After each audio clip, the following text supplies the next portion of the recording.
The Butterfly That Stamped.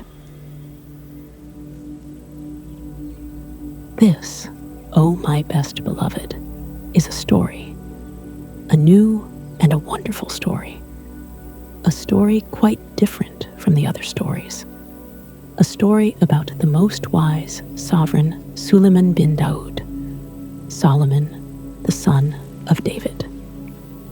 There are 355 stories about Suleiman bin Daoud, but this is not one of them. It is not the story of the lapwing who found the water, or the hoopoe who shaded Suleiman bin Daoud from the heat. It is not the story of the glass pavement, or the ruby with the crooked hole, or the gold bars of Balkis. It is the story of the butterfly that stamped.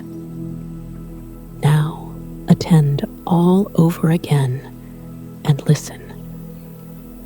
Suleiman bin Daoud was wise. He understood what the beasts said, what the birds said, what the fishes said, and what the insects said. He understood what the rocks said deep under the earth when they bowed in towards each other and groaned. And he understood what the trees said when they rustled in the middle of the morning. He understood everything, from the bishop on the bench to the hyssop on the wall. And Balkis, his head queen, the most beautiful Queen Balkis, was nearly as wise as he was. Suleiman bin Daoud was strong. Upon the third finger of the right hand, he wore a ring. When he turned it once, afrits and jinns came out of the earth to do whatever he told them. When he turned it twice, fairies came down from the sky to do whatever he told them. And when he turned it 3 times, the very great angel Azrael of the sword came dressed as a water carrier and told him the news of the 3 worlds, above, below, and here. And yet, Suleiman bin Daoud was not proud. He very seldom showed off, and when he did, he was sorry for it. Once he tried to feed all the animals in all the world in one day, but when the food was ready, an animal came out of the deep sea and ate it up in 3 mouthfuls. Suleiman bin Daoud was very surprised and said, "O animal, who are you?" And the animal said, "O king, live forever. I am the smallest of 30,000 brothers, and our home is at the bottom of the sea. We heard that you were going to feed all the animals in all the world, and my brothers sent me to ask when dinner would be ready." Suleiman bin Daoud was more surprised than ever and said, "O animal, you have eaten all the dinner that I made ready for all the animals in the world." And the animal said, "O king, live forever. But do you really call that a dinner? Where I come from, we each eat twice as much as that between meals." Then Suleiman bin Daoud fell flat on his face and said, "O animal, I gave that dinner to show what a great and rich king I was, and not because I really wanted to be kind to the animals. Now I'm ashamed, and it serves me right." Suleiman bin Daoud was a really truly wise man, best beloved. After that, he never forgot that it was silly to show off. And now, the real story part of my story begins. He married ever so many wives. He married 999 wives, besides the most beautiful Balkis. And they all lived in a great golden palace in the middle of a lovely garden with fountains. He didn't really want 999 wives, but in those days, everybody married ever so many wives, and of course, the king had to marry ever so many more, just to show that he was the king. Some of the wives were nice, but some were simply horrid, and the horrid ones quarreled with the nice ones and made them horrid too. And then they would all quarrel with Suleiman bin Daoud, and that was horrid for him. But Balkis, the most beautiful, never quarreled with Suleiman bin Daoud, She loved him too much. She sat in her rooms in the Golden Palace, or walked in the palace garden, and was truly sorry for him. Of course, if he had chosen to turn his ring on his finger and call up the jinns and the afrits, they would have magicked all those 999 quarrelsome wives into white mules of the desert, or greyhounds, or pomegranate seeds. But Suleiman bin Daud thought that that would be showing off. So, when they quarreled too much, he only walked by himself in one part of the beautiful palace gardens and wished he had never been born. One day, when they had quarreled for 3 weeks, all 999 wives together, Suleiman bin Daud went out for peace and quiet as usual. And among the orange trees, he met Balkis, the most beautiful, very sorrowful, because Suleiman bin Daud was so worried. And she said to him, "O my lord and light of my eyes, turn the ring upon your finger and show these queens of Egypt and Mesopotamia and Persia and China that you are the great and terrible king." But Suleiman bin Daud shook his head and said, "O my lady and delight of my life, remember the animal that came out of the sea and made me ashamed before all the animals in all the world because I showed off. Now, if I showed off before these queens of Persia and Egypt and Abyssinia and China merely because they worry me, I might be made even more ashamed than I have been." And Balkis, the most beautiful, said, "O my lord and treasure of my soul, what will you do?" And Suleiman bin Daud said, "O my lady and content of my heart, I shall continue to endure my fate at the hands of these 999 queens who vex me with their continual quarreling." So he went on between the lilies and the loquats and the roses and the cannas and the heavy-scented ginger plants that grew in the garden, till he came to the great camphor tree that was called the camphor tree of Suleiman bin Daud. But Balkis hid among the tall irises and the spotted bamboos and the red lilies behind the camphor tree, so as to be near her own true love, Suleiman bin Daud. Presently, 2 butterflies flew under the tree, quarreling. Suleiman bin Daud heard one say to the other, "I wonder at your presumption in talking like this to me. Don't you know that if I stamped with my foot all Suleiman bin Daud's palace, and this garden here would immediately vanish in a clap of thunder?" Then Suleiman bin Daud forgot his 999 bothersome wives and laughed till the camphor tree shook at the butterfly's boast. And he held out his finger and said, "Little man, come here." The butterfly was dreadfully frightened, but he managed to fly up to the hand of Suleiman bin Daud and clung there, fanning himself. Suleiman bin Daud bent his head and whispered very softly, "Little man, you know that all your stamping wouldn't bend one blade of grass. What made you tell that awful fib to your wife? For doubtless, she is your wife." The butterfly looked at Suleiman bin Daud and saw the most wise king's eye twinkle like stars on a frosty night. And he picked up his courage with both wings, and he put his head on one side and said, "O king, live forever. She is my wife, and you know what wives are like." Suleiman bin Daud smiled in his beard and said, "Yes, I know, little brother." "One must keep them in order somehow," said the butterfly, "and she has been quarreling with me all the morning."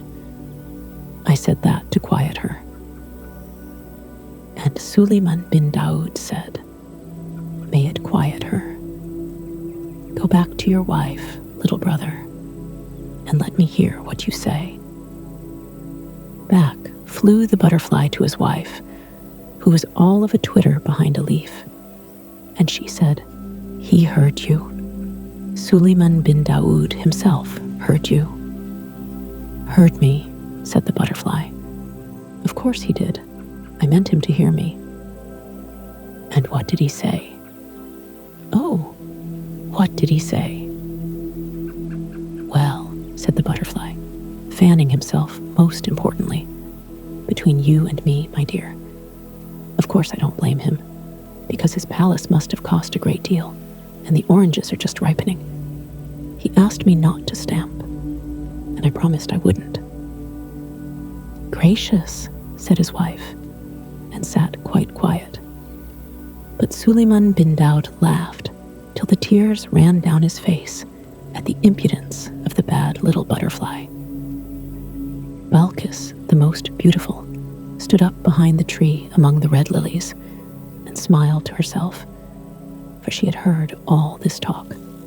She thought, "If I am wise, I can yet save my lord from the persecutions of these quarrelsome queens." And she held out her finger and whispered softly to the butterfly's wife, "Little woman, come here." Up flew the butterfly's wife, very frightened, and clung to Balkis's white hand. Balkis bent her beautiful head down and whispered, "Little woman, do you believe what your husband has just said?" The butterfly's wife looked at Balkis and saw the most beautiful queen's eyes shining like deep pools with starlight on them. And she picked up her courage with both wings and said, "O queen, be lovely forever. You know what menfolk are like." And the queen Balkis, the wise Balkis of Sheba, put her hand to her lips to hide a smile and said, "Little sister, I know." "They get angry," said the butterfly's wife, fanning herself quickly, "over nothing at all. But we must humor them, O queen. They never mean half they say. If it pleases my husband to believe that I believe he can make Suleiman bin Daoud's palace disappear by stamping his foot, I'm sure I don't care. He'll forget all about it tomorrow." "Little sister," said Balkis, "you are quite right. But next time he begins to boast, take him at his word. Ask him to stamp and see what will happen. We know what menfolk are like, don't we? He'll be very much ashamed." Away flew the butterfly's wife to her husband, and in 5 minutes they were quarreling worse than ever. "Remember," said the butterfly, "remember what I can do if I stamp my foot." "I don't believe you one little bit," said the butterfly's wife. "I should very much like to see it done. Suppose you stamp now." "I promised Suleiman bin Daoud that I wouldn't," said the butterfly, "and I don't want to break my promise." "It wouldn't matter if you did," said his wife. "You couldn't bend a blade of grass with your stamping. I dare you to do it," she said. "Stamp, stamp, stamp." Suleiman bin Daoud, sitting under the camphor tree, heard every word of this, and he laughed as he had never laughed in his life before. He forgot all about his queens. He forgot all about the animal that came out of the sea. He forgot about showing off. He just laughed with joy, and Balkis, on the other side of the tree, smiled because her own true love was so joyful. Presently, the butterfly, very hot and puffy, came whirling back under the shadow of the camphor tree and said to Suleiman, "She wants me to stamp. She wants to see what will happen, O Suleiman bin Daoud. You know I can't do it. And now she'll never believe a word I say. She'll laugh at me to the end of my days." "No, little brother," said Suleiman bin Daud. "She will never laugh at you again." And he turned the ring on his finger, just for the little butterfly's sake, not for the sake of showing off. And lo and behold, 4 huge jinns came out of the earth. "Slaves," said Suleiman bin Daud, "when this gentleman on my finger," that was where the impudent butterfly was sitting, "stamps his left front forefoot, you will make my palace and these gardens disappear in a clap of thunder. When he stamps again, you will bring them back carefully."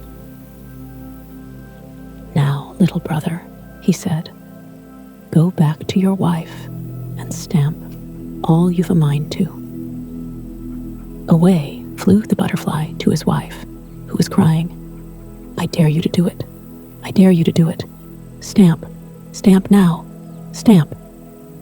Balkis saw the 4 vast jinns stoop down to the 4 corners of the gardens, with the palace in the middle, and she clapped her hands softly and said, "At last, Suleiman bin Daud will do for the sake of a butterfly what he ought to have done long ago for his own sake, and the quarrelsome queens will be frightened."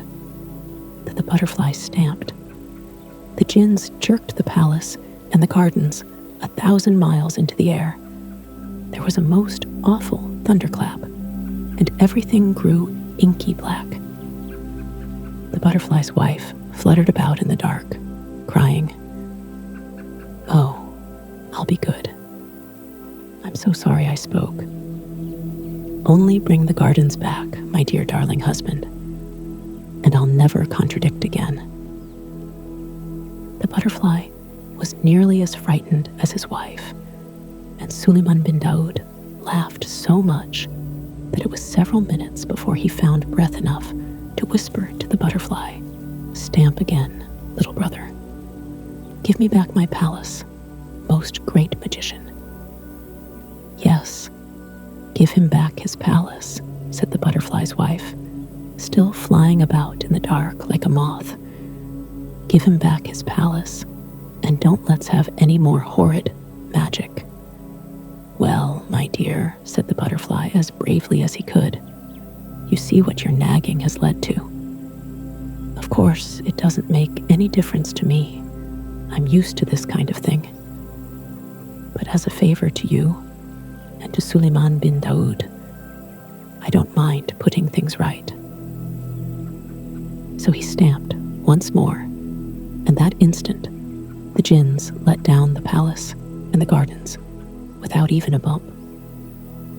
The sun shone on the dark green orange leaves. The fountains played among the pink Egyptian lilies. The birds went on singing, and the butterfly's wife lay on her side under the camphor tree, waggling her wings and panting, "Oh, I'll be good. I'll be good." Suleiman bin Daud could hardly speak for laughing. He leaned back all weak and hiccoughly and shook his finger at the butterfly and said, "Oh, great wizard, what is the sense of returning to me my palace if at the same time you slay me with mirth?" Then came a terrible noise, for all the 999 queens ran out of the palace, shrieking and shouting and calling for their babies. They hurried down the great marble steps below the fountain, 100 abreast, and the most wise Balkis went statelily forward to meet them and said, "What is your trouble, O queens?" They stood on the marble steps, 100 abreast, and shouted, "What is our trouble? We were living peacefully in our golden palace, as is our custom, when upon a sudden the palace disappeared, and we were left sitting in a thick and noisome darkness. And it thundered, and jinns and afrits moved about in the darkness. That is our trouble, O head queen, and we are most extremely troubled on account of that trouble. For it was a troublesome trouble, unlike any trouble we have known." Then Balkis, the most beautiful queen, Suleiman bin Daud's very best beloved, queen that was of Sheba and Sable, and the rivers of the gold of the south. From the desert of Zin to the towers of Zimbabwe, Balkis, almost as wise as the most wise Suleiman bin Daud himself, said, "It is nothing, O queens. A butterfly has made complaint against his wife because she quarreled with him. And it has pleased our Lord Suleiman bin Daud to teach her a lesson in low speaking and humbleness, for that is counted a virtue among the wives of the butterflies." Then up and spoke an Egyptian queen, the daughter of a pharaoh, and she said, "Our palace cannot be plucked up by the roots like a leek for the sake of a little insect. No, Suleiman bin Daud must be dead." And what we heard and saw was the earth thundering and darkening at the news. Then Balkis beckoned that bold queen without looking at her, and said to her and to the others, "Come and see." They came down the marble steps, 100 abreast, and beneath his camphor tree, still weak with laughing, they saw the most wise king Suleiman bin Daud rocking back and forth with a butterfly on either hand. And they heard him say, "O wife of my brother in the air, remember after this to please your husband in all things, lest he be provoked to stamp his foot yet again. For he has said that he is used to this magic, and he is most eminently a great magician, one who steals away the very palace of Suleiman bin Daud himself. Go in peace, little folk." And he kissed them on the wings, and they flew away. Then all the queens, except Balkis, the most beautiful and splendid Balkis, who stood apart smiling, fell flat on their faces, for they said, "If these things are done when a butterfly is displeased with his wife, what shall be done to us, who have vexed our king with our loud speaking and open quarreling through many days?" Then they put their veils over their heads, and they put their hands over their mouths, and they tiptoed back to the palace, most mousy quiet. Then Balkis, the most beautiful and excellent Balkis, went forward through the red lilies into the shade of the camphor tree, and laid her hand upon Suleiman bin Daud's shoulder, and said, "O my lord and treasure of my soul, rejoice, for we have taught the queens of Egypt and Ethiopia and Abyssinia and Persia and India and China with a great and a memorable teaching." And Suleiman bin Daud, still looking after the butterflies where they played in the sunlight, said, "O my lady and jewel of my felicity, when did this happen? For I have been jesting with the butterfly ever since I came into the garden." And he told Balkis what he had done. Balkis, the tender and most lovely Balkis, said, "O my lord and regent of my existence, I hid behind the camphor tree and saw it all. It was I who told the butterfly's wife to ask the butterfly to stamp, because I hoped that for the sake of the jest, my lord would make some great magic, and that the queens would see it and be frightened." And she told him what the queens had said and seen and thought. Then Suleiman bin Daud rose up from his seat under the camphor tree, and stretched his arms and rejoiced and said, "O my lady and sweetener of my days, know that if I had made a magic against my queens for the sake of pride or anger, as I made that feast for all the animals, I should certainly have been put to shame. But by means of your wisdom, I made the magic for the sake of a jest, and for the sake of a little butterfly, and, behold, it has also delivered me from the vexations of my vexatious wives. Tell me, therefore, "O my lady and heart of my heart, how did you come to be so wise?" And Balkis the queen, beautiful and tall, looked up into Suleiman bin Daud's eyes and put her head a little on one side, just like the butterfly, and said, "First, O my lord, because I loved you, and secondly, O my lord, because I know what womenfolk are." Then they went up to the palace and lived happily ever afterwards. But wasn't it clever of Balkis? There was never a queen like Balkis, from here to the wide world's end. But Balkis talked to a butterfly, as you would talk to a friend. There was never a king like Solomon, not since the world began. But Solomon talked to a butterfly, as a man would talk to a man.